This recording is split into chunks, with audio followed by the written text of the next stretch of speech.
Hello दोस्तों, स्वागत है आपका हमारे चैनल उर्दू आईटी लेसियम में।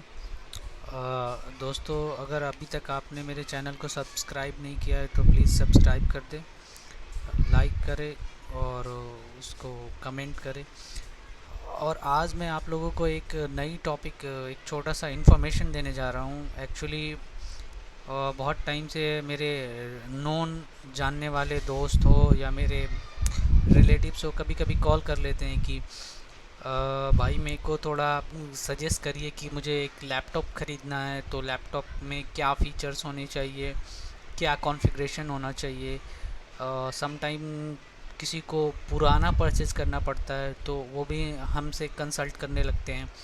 तो मेरे को लगा कि ये भी एक छोटा सा अच्छा टॉपिक है और इस पे भी थोड़ी सी इंफॉर्मेशन शेयर करनी चाहिए, ताकि लोगों का जो डाउट होता है कि जब वो लैपटॉप परचेज़ करने जाए तो एक्चुअली में किन चीज़ों को फोकस करे और क्या क्या पॉइंट्स है जो परचेज करते समय हमें ध्यान में रखना है। तो बेसिकली फ़र्स्ट ऑफ ऑल मैं आप लोगों को एक बात क्लियर करना चाहता हूँ कि जब आप लैपटॉप परचेज करने जाते हैं तो वो आपकी फ़र्स्ट ऑफ ऑल रिक्वायरमेंट पे बेस्ड होता है, डिपेंड करता है। लेट सपोज़ आप नॉर्मली जनरल यूज़ के लिए परचेज करना चाहते हैं, सीखने के लिए, छोटे मोटे डेली वर्क करने के लिए, ऑफिस पे, एक्सेल पे, पावर पॉइंट बनाना चाहते हैं, ईमेल करना चाहते हैं, थोड़ा सा इंटरनेट सफरिंग करना चाहते हैं, तो इन सब वर्क के लिए मेरे को नहीं लगता कि काफ़ी महंगी लैपटॉप की ज़रूरत होती है। मेन जो डाउट होता है यहीं पे होता है कि लोग सोचते हैं कि क्या बजट जो है लैपटॉप परचेज करने के लिए, क्या बजट हमें पुट करना है। तो यही मैं क्लियर कर रहा हूँ कि जब आप जनरल यूज़र के लिए परचेज़ करना चाहते हैं, जनरली यूज़ के लिए, तो हाई बजट पे हमें नहीं जाना है। वो आप अपने, वैसे पैसे ज़्यादा है तो आप डजन मैटर कुछ भी खरीद सकते हैं, मैकबुक खरीद सकते हैं, 1 लाख का भी ले सकते हैं। तो बट जनरस यूज़ के लिए बात की जा रही है, उसमें आप क्या कैसे परचेज़ करना है जो कि जनरस हो और यूज़ करने में काफ़ी बेहतर हो।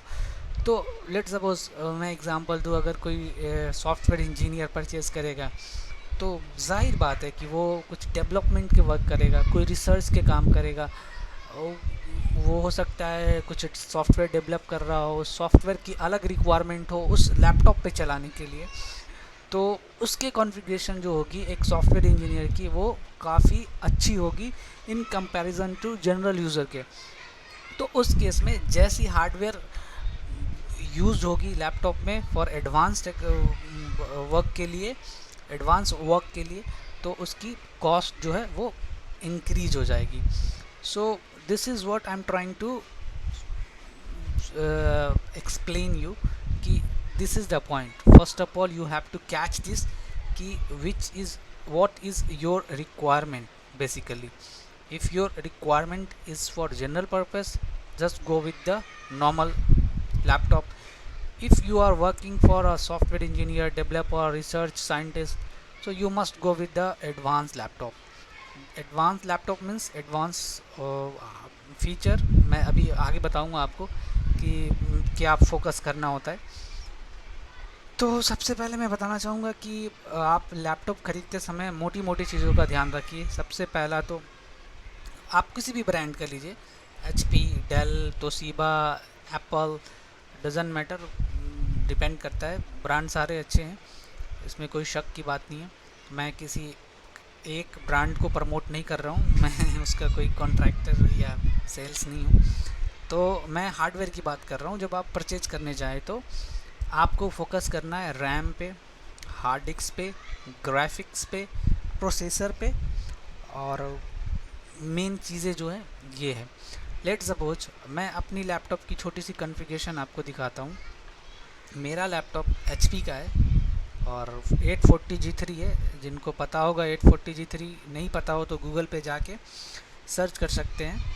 तो मैं आपको दिखाने ले जा रहा हूँ कि बेसिकली मेरे लैपटॉप का कॉन्फ़िगरेशन क्या है एग्जैक्टली। और उससे मैं आपको थोड़ी सी ब्रीफ दे सकता हूँ कि आप लैपटॉप खरीदते समय, आप जब भी लैपटॉप खरीदे ने जाए तो पुराना लैपटॉप खरीदने जाए खासकर तो उसकी प्रॉपर्टीज़ ज़रूर देखें।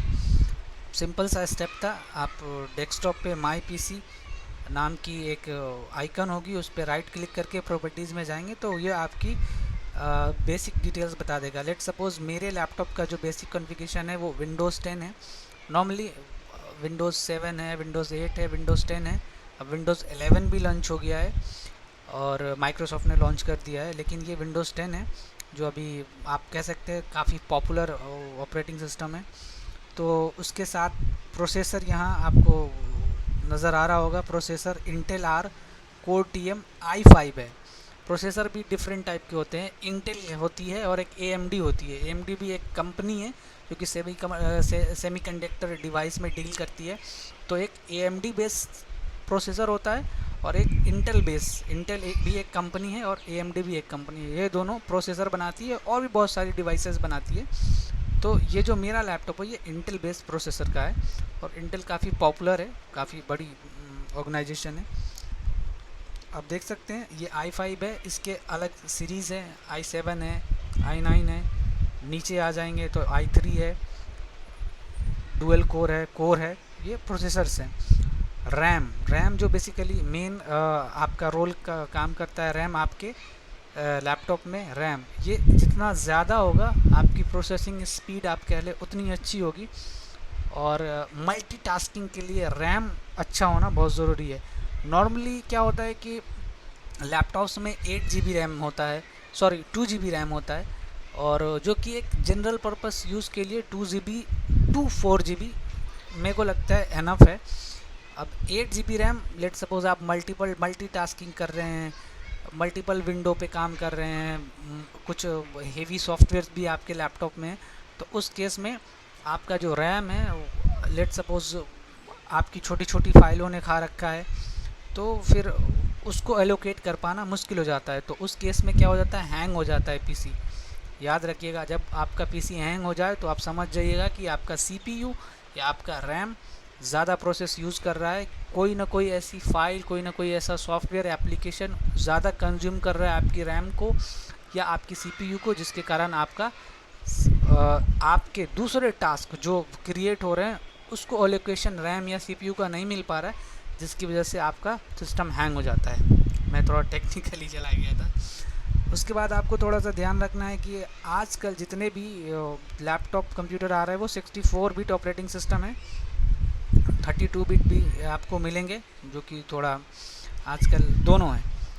उसके साथ आप जो बेसिक डिटेल यहाँ पे दिखा रहा है, मेरा विंडोज़ एक्टिवेटेड दिखा रहा है, ये ऑलरेडी एक्टिवेटेड है। और मैं आपको बता दूं कि जब आप परचेज़ करने जाए, मैंने बताया हाँ कि तो एक हार्ड डिस्क होती है, एक चीज़ होती है हार्ड डिस्क। मैं बता दूं कि एक हार्ड डिस्क हम बोलते हैं कि अरे यार हमारे लैपटॉप का हार्ड डिस्क कितना है। Hard disk in the sense of एक स्टोरेज डिवाइस होता है जो कि आपके डेटा को रखने का काम करता है। आपकी ऑपरेटिंग सिस्टम भी उसी हार्ड डिस्क के अंदर में होती है। तो आजकल के जनरेशन में दो तरह की डिस्क यूज़ हो रही है, एक हार्ड डिस्क, एक एसएसडी बोलते हैं सॉलिड स्टेट ड्राइव को, जो कि एक चिप के जैसा होता है, काफ़ी छोटा होता है और ये जो है महंगा होता है। आजकल के HP, जैसे मेरा जो लैपटॉप है 840G3, HP ने इसमें सारे SSD बेस्ड लैपटॉप बनाए, इसमें डिस्क नहीं होता, हार्ड डिस्क आपने देखा हुआ बड़ा सा होता है साइज़ में, उसमें एक CD ड्राइव जैसी, CD रोम जैसी जो कैसेट आपने कभी देखी होगी वो फिट होता है, उसके अंदर सारा डेटा सेव होता है वो। लेकिन SSD उससे छोटा होता है, सॉलिड स्टेट ड्राइव, ये उससे हार्ड डिस्क के कंपैरिजन में ये काफ़ी फास्ट होता है, इसलिए महंगा भी होता है। तो एक तो हमें ये देखना है कि अब नॉर्मली लोग प्रीफर करते हैं, लोग यूज़ करने वाले 1 TB भी लेते हैं, 500 GB भी लेते हैं। मेरा 256 GB है, मेरा इसी में काम हो जा रहा है। तो मेरा 256 GB में मेरा SSD बेस्ड डिस्क है। और भी लेटेस्ट प्रोसेसर के मगर मैं आपके नाम बता दूँ, AMD लेटेस्ट प्रोसेसर में अभी आया हुआ है Ryzen थ्रेड रीपर है 9.75, इंटेल का जो i9 है, एक्सट्रीम एडिशन है ये, और ये भी काफ़ी लेटेस्ट है। तो मैंने आपको पहले बताया था कि जो प्रोसेसर्स हैं वो दो कंपनियों की वो सबसे ज़्यादा हिट है मार्केट में, एक AMD के है और एक इंटेल के है, जो कि लैपटॉप में यूज़ किए जाते हैं। एक मोटा सा सवाल ये भी आता है कि सर अगर मैं पुराना लैपटॉप परचेज करने जा रहा हूँ तो मैं कैसे देखूँगा कि ये कितना पुराना है। तो सिंपल सी बात है कि आप अगर थोड़े बहुत नॉलेजेबल हैं तो आपको कुछ नहीं करना है, मैं स्टेप बता देता हूँ। Windows+R प्रेस करना है अपने लैपटॉप में, जो लैपटॉप आप परचेज कर रहे हैं, और उसमें MSINFO32 लिख के एंटर कर देना है। एंटर करते ही आपके सामने एक छोटी सी समरी आ जाएगी, जो कि ये एक सॉफ्टवेयर बेस्ड समरी है विंडोज़ की, जो आप यहाँ पे आप जाके बायोस हाँ वर्ज़न है, और बायोस वर्ज़न डेट देख सकते हैं, जिसमें आपको यहाँ पे दिख रहा है 16/4/2019 है।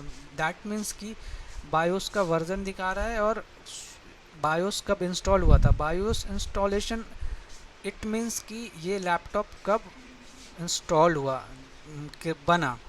तो ये इसका एक आप कह सकते हैं कि not a same exact date, but similar date है कि इस डेट में ये लैपटॉप क्रिएट हुआ।